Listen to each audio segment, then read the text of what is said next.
Hello and welcome to my unboxing of the new iPhone 5. Now, I didn't manage to get one on day one, so I've had to wait a week or two, but mine's finally arrived, so I'm going to unbox it and show you what it's like. I couldn't decide between this and the Samsung Galaxy S3, so I figure I'll try this. If I don't like it, I can always get rid of it and get an S3, so we'll see. So here we go. Trusty knife out. Apple have actually made this box quite a bit smaller than the others, I think, it feels like.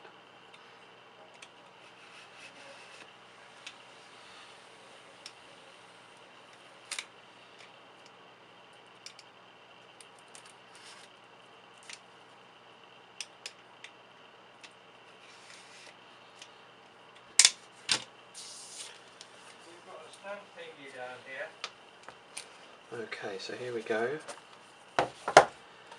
So, first things first, we've got the phone. We'll take that out for now. We'll just put it by the side and have a look what else they've put in with it. So, we have the standard Apple tray, and then we have our fingertips, I believe it is called. Maybe it's changed. It's a hello guide.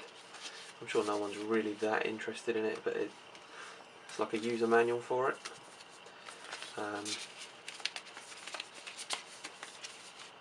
Put that to one side. We've got our pin for taking the SIM in and out as well.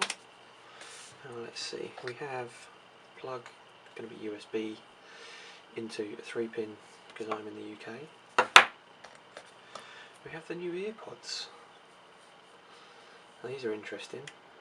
I'll do a little separate video on these because these are supposed to be something that they're going to sell separately, which is interesting because the old iPhone headphones were not very good at all. Be interested to see if these are any good. I'm curious. I don't think perhaps that I'd go out and buy these, but if they're coming for free, I'm definitely going to try them. So we'll see on those. And then we have something else that's caused a lot of stir and controversy, and that is the new connector, which is standard USB, but it is to Lightning connector.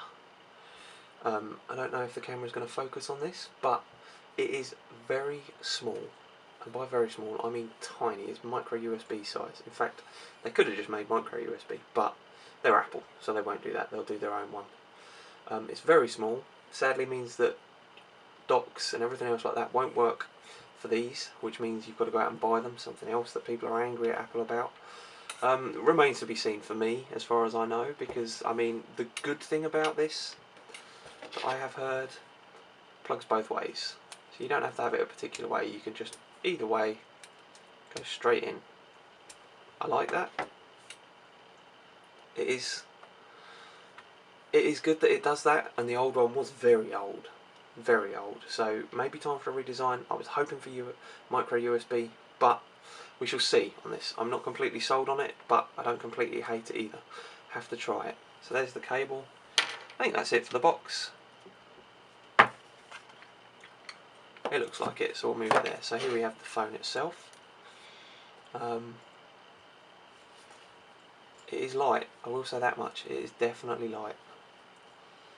We'll go ahead and take off the front cover. Screen does look nice, and the back cover, just take those off. So on the back we have like sort of anodized aluminium sort of feel, because it's not glass on the back now, it's glass fronted, and then there's a bit of glass at the top and the bottom, but then this main body of it back is aluminium, not glass. I've heard the black ones of these have been scratching. Mine looks fine. I don't see any scratches or marks. Mine looks in perfect condition. Obviously I've gone for the white one. I've only gone for the 16 gig simply because I do use my phone, and I do use my phone a lot. I use it for music. I have maybe 10 applications on there which I use a lot. 1 or 2 games. I listen to a lot of podcasts on my phone. So one of the reasons I really like Apple is the way that the podcasts are integrated into iTunes. Don't like iTunes at all, personally, apart from the podcast side of things. The podcast side of things really works quite well. I do like how it works. So it's a big selling point for me. I use FaceTime an awful lot, and it's very easy to use, especially if the other people you're using it with have iOS as well, with FaceTime compatible devices. Very easy, very simple to use. I have no hatred of Android and would really like to get my hands on an S3 or a Galaxy Note to have a look at, but we shall see. So this is just the unboxing and the quick first look at it. It is very, very slim. Doesn't look much different to the 4S, I'll be honest with you. It's a bit longer, but that's pretty much it, looks wise, apart from the back and the port at the bottom. Now we have our speakers on the bottom, as well as the headphone port on the bottom as well. It used to be on the top, they've moved it to the bottom, which is it's interesting because it means you don't have to have a lot of bulk at the top now. We just have the home button at the top. Buttons on this side, SIM card on this side. There's not much more to it, so that's the unboxing and quick first look at the iPhone 5. So far, I like the look of it, I like the feel of it, I like the weight's nice. I do have a case I will be putting it in almost instantly because I do not want to get this scratched, this back, as I heard that it is very delicate, which is probably something they could work on. But for now, that's a quick unboxing and first look at the iPhone 5. Thanks. Don't forget to subscribe and leave any comments you want. I will do my best to answer any comments, and expect a review of this in a couple of weeks. I do have more reviews coming of other stuff that I have done, that I've told you about. I've just been really busy, but I am catching up with stuff now. Thanks very much.